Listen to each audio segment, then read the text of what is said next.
10th class equation, 10th class equation, two variable equation, दो चर वाले समीकरण, ठीक है।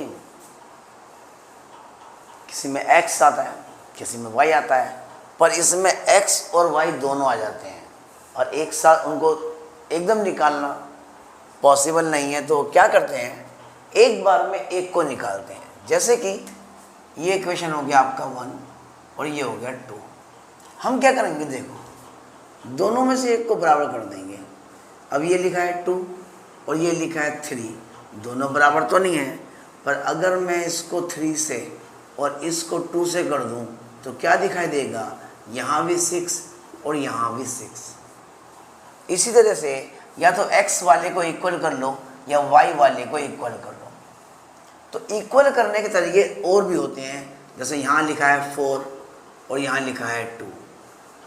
तो तुम जो क्या सोचते हो कि भाई 4 को 2 से कर देंगे और 2 को 4 से कर देंगे, 8 आ जाएगा, 8 आ जाएगा, ठीक है। पर तरीका एक और भी तो है। अगर यहाँ 4 लिखा है, यहाँ 2 लिखा है, सिर्फ इसी को ही कर दो 2 से बस, तब भी 4 आएगा।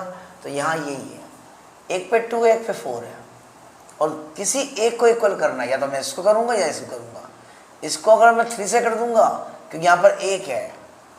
अब देखिए, कहता है जो आपका समीकरण 1 है, समीकरण 1 को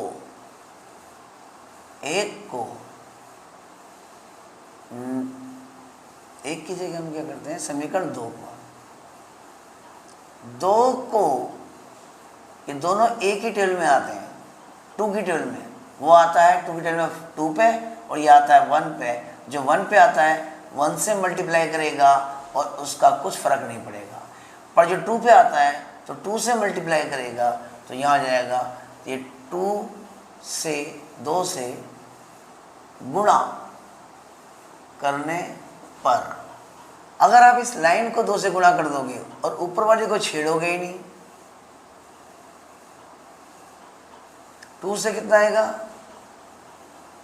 2 से कितना आएगा, 2 2 जा 4, और 2 से कितना आएगा, 2 तिया 6, 2 दूनी 4, 3 दूनी 6।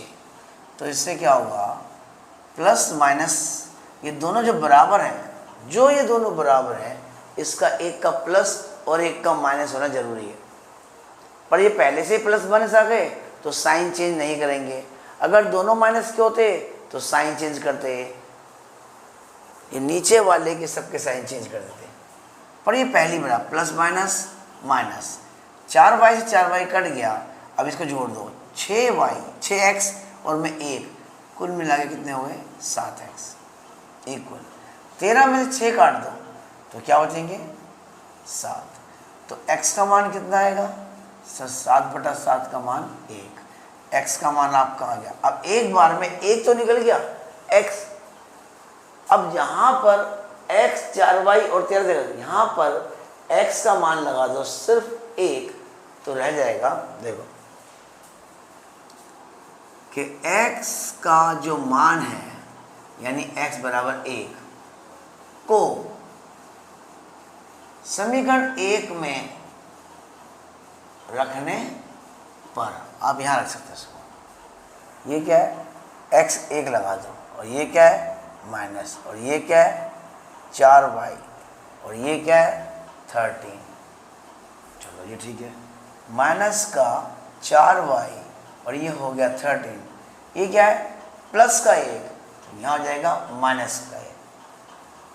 माइनस 4y बराबर 12 में से 1 गया, 13 में से 1 गया सर 12, वही प्लस का, तो y का जो मान होगा 12, और माइनस का 4 नीचे आ जाएगा। अगर नीचे आ गया तो 4 एकम 4 और 4 तिया 12। तो जो आंसर है 1 प्लस का 1 माइनस का प्लस माइनस, और आंसर आया कितना 3। तो हम कहते हैं सर x का मान तो आया था 1 और y का मान आया था -3। ये लो जी आपका आंसर है।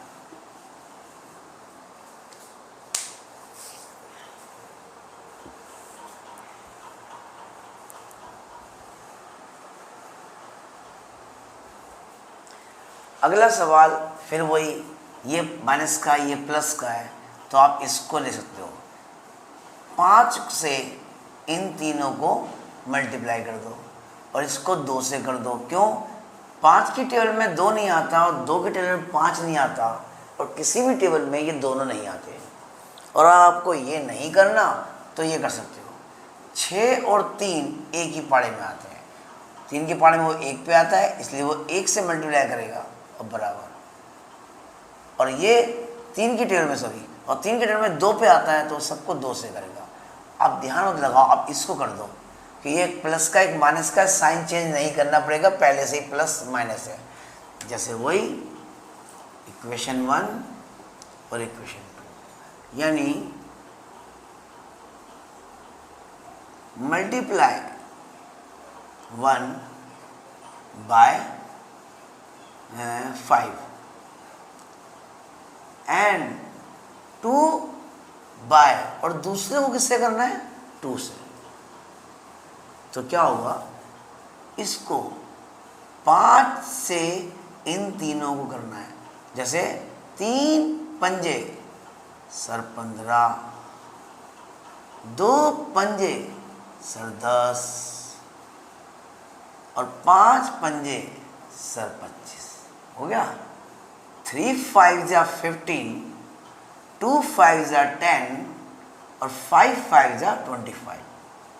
अब ये 2 इन सबको करेगा।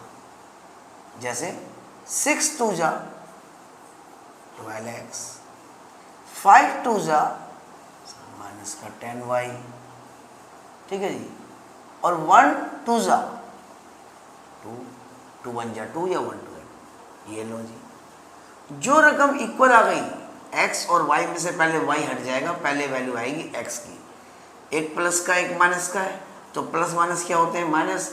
तो ये काटे जा सकते हैं, पहले इसे निकालेंगे। तो 15 और 12 कितने हो गए सर? वो हो गए 27x। और 25 प्लस 2 कितना हो गया? अब दोनों ही 25 हुए हैं, तो 27 एकम 27, 25 बन जा 25। एक बार में काट सकते हो, या पूरा लिख सकते हो 25 डिवाइड टू 1। ठीक है जी। अब कहता है put x equal to 1, x का मान जो हमने 1 निकाला है, इन, ठीक है, इक्वेशन इसमें लगा दो, 1 में लगा दो। जो आपने x का मान जो 1 निकाला है उसको वापस इक्वेशन 1 में लगा दीजिए। तो यहाँ लगा दीजिए सर 3, x की वैल्यू क्या आ रही है? यहाँ x है ना, तो यहाँ लग गया 1, 2y तो लग गया आपका 2y इक्वल 5, 3 बन जा 3, ये हो गया 2y और ये हो गया 5। अब खाली यहाँ y रह गया है। यहाँ पहले से क्या है? 5 प्लस का 3 उस तरफ जाके माइनस का 3 रहेगा। 5 से 3 गए तो 2 आएंगे, और 2 को 2 से डिवाइड कर दीजिए तो क्या आएगा आपका? 1 आएगा। तो y की वैल्यू कितनी हो गई? 1। y की वैल्यू कितनी हो गई? 1। बस। तो आपका जो x का मान था वो भी 1 आया और y का मान था वो भी 1 आया। ठीक है जी।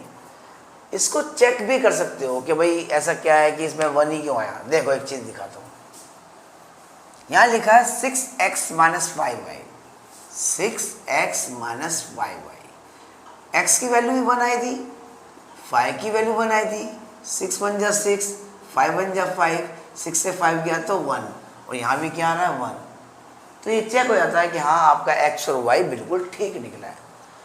नोट करिए, नोट कीजिए।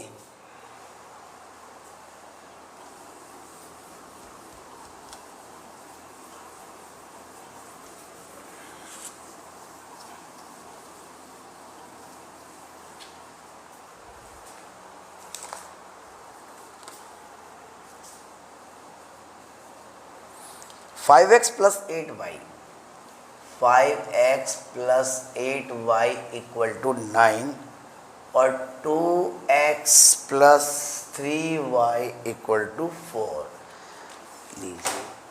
फिर वही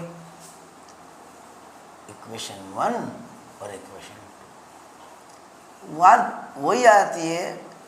समीकरण 1 को 3 से कर दो, 3 से, व 2 को 8 से कर दो, 8 से, नीचे वाला ऊपर वाले से और ऊपर वाला नीचे वाले से। ठीक है जी, क्या कर देंगे, मल्टीप्लाई, गुणा करने पर। ठीक है जी। अब देखिए, तो हम इसको कर देते हैं, या इसका और इजी तरीका क्या होता है, 3 से करना है ना इसको, तो ऐसा डाल दो, 5x जमा 8y बराबर 9, और दूसरा क्या है यहाँ पर 8 से, तो उसको 8 से कर दो, तो क्या बन जाएगा, 2x जमा 3y बराबर, लो अब कर दो, 3 पंजे 15x, 3 अट्ठा 24y और 3 नीम 27। अब यहाँ आ जाओ, 8 दूनी 16x, 8 तिया 24y और 8 चौक 32। हो गया जी आपका, ये देखो सेम आ गया, पर ये दोनों प्लस के हैं, काटने से कि ये काटने की बजाय ऐड हो गए हैं, जुड़ गए हैं, ये 24 और 24 48 हो गए हैं। तो कहता है घटाने पर, आप घटा दो, घटाने पर, तो नीचे के सभी के साइन चेंज हो जाते हैं। अब ये कट गया, पर अब क्या हो गया, 16 में से 15 काटने पड़ेंगे आपको, एक माइनस का एक प्लस का है, तो माइनस प्लस माइनस, 16 में से 15 गए तो माइनस का 1 बचेगा, 16x में से 15x जाएंगे तो 1x बचेगा। तो इसको ये नहीं कि 1 और x लिख दो, नहीं, ये अकेला 1 के बराबर होता है। A to Z जो होते हैं सब 1 के इक्वल होते हैं। अब कह रहा ठीक है जी, और रकम बड़ी माइनस की थी, ले माइनस का साइन आ गया। अब आप 27 से 32 तो काट नहीं सकते, तो आपको उल्टा काटना पड़ेगा, माइनस 32 से 27 काटना पड़ेगा, तो ये माइनस बचेगा। अब काट दीजिए तो कितना आ जाएगा, 27 5। अब x से x कट गया तो x का मान माइनस से माइनस कट गया तो x इक्वल टू कितना आ गया 5। ठीक है जी। अभी x की वैल्यू आपको यहाँ लगानी है, पहले या दूसरे में, दूसरा थोड़ा छोटा है और दूसरे में लगा देते हैं। तो कहता है x का मान जो हमने निकाला है वो आपको कहाँ लगाना है, समीकरण 2 में रखने पर रख देते हैं। क्या निकाला x, तो x से गुणाएगा, 2 गुणा 5, 2x था पर 2 गुणा 5 कर दिया गया, x हटा के 5 लगा दिया गया, प्लस 3y। तो अब क्या करोगे आप, प्लस 3y, और यहाँ क्या बचा है 4, तो आप इसे 4 कर दो। अब ये कितना हो गया, 2 पंजे 10 जमा 3y बराबर 4, और ये हो गया 3y बराबर 4, जमा का 10 वहाँ पहुँच जाएगा तो हो जाएगा घटा का 10। उसके बाद 3y, रकम बड़ी, 10 से काटोगे 4 से काटोगे 10 को, या 10 से काटोगे 4 को, 10 से काटेंगे और 10 तो माइनस का है, तो इसलिए माइनस के 6 फिर भी बचेंगे। अब क्या कहता है ये माइनस का 6 और 3 जो है ऊपर वो नीचे आ जाएगा, और दोनों एक ही पाड़े में है, 3 पे 1 पे आता है, 3 पे 2 पे आता है, और प्लस माइनस, ये माइनस का है प्लस का है, तो प्लस माइनस माइनस, तो बचा क्या सिर्फ माइनस का 2। तो वो कहता है सर x का मान तो हमारा आ गया 5 और y का मान आ गया -2, और ये तो